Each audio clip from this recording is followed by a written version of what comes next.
So good morning guys, ito pala yung aking flower guys. So mahilig ako sa flowers guys, hindi lang sa mga hayop. So mahilig din ako sa mga flower.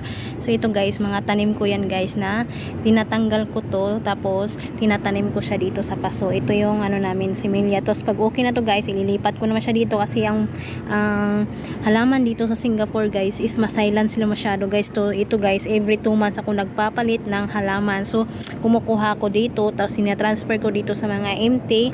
At pag okay na sila guys, so ililipat ko ulit siya dito. Tapos ganoon lang guys, balik and balik and balik. So ganoon lang guys. So ito na po siya guys. So malapit na po siya magpapalit guys, kasi nang palitan na po to guys, kasi ano na siya, dilaw na, hindi na siya as in kulay green guys. So ang ganda guys, oh. Ganda ng halaman ko guys, oh. Tingnan mo, oh. So marami pa siyang mga maliliit, hindi pa siya lumalabas. So palabas pa lang siya guys.